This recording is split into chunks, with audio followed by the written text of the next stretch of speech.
अस्सलाम वालेकुम। सब्सक्राइब कीजिए उर्दू टीवी को अपने मोबाइल पर देखने के लिए रेड कलर के बटन को प्रेस कीजिए और घंटी भी दबा दीजिए। अल्लाह हाफिज़।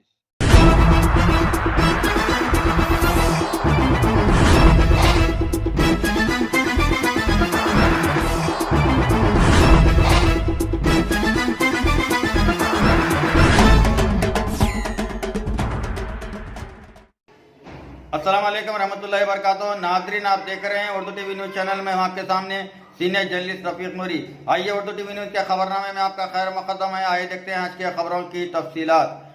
बैनुल अक़वामी सतह पर मकबूल दरगाह बारा शहीद रहमतुल्लाह अलैह, जो कि रियासत आंध्र प्रदेश के नेल्लोर टाउन में वाक़ है, उर्स शरीफ के मौके पर हर साल मुल्क व बैरूनुल मुल्क से सैकड़ों की तादाद में अक़ीदतमंद हाज़िर दरबार हुआ करते हैं और अपने मन्नतों व मुरादों की रोटियां भी छोड़ा करते हैं। जनाब शेख हयात पाशा ने उर्दू टीवी न्यूज़ को बताया है कि दरगाह बारा शहीद रहमतुल्लाह अलैह नेल्लोर में 21 सितंबर 2018 को गुस्ल शरीफ होगा और 22 सितंबर 2018 को दरगाह बारा शहीद रहमतुल्लाह अलैह में बसत एहतराम रिवायती जोश व खरोश के साथ जश्न संदल मनाया जाएगा।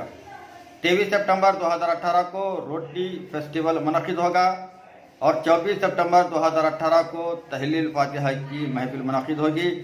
इसी तरह 25 सितंबर 2018 को इख्तितामी प्रोग्राम का इनेकाद अमल में आएगा। उन्होंने बताया है कि मन्नतों और मुरादों की रोटियां छोड़ने का आगाज़ 21 सितंबर 2018 से होगा। मज़ीद तफ़सीलात के लिए 9966378248 पर रब्त पैदा किया जा सकता है। अगर आप ये उर्दू टीवी न्यूज़ चैनल का वीडियो देख रहे हैं तो इस वीडियो के नीचे रेड कलर में सब्सक्राइब का बटन है, सब्सक्राइब कर लें।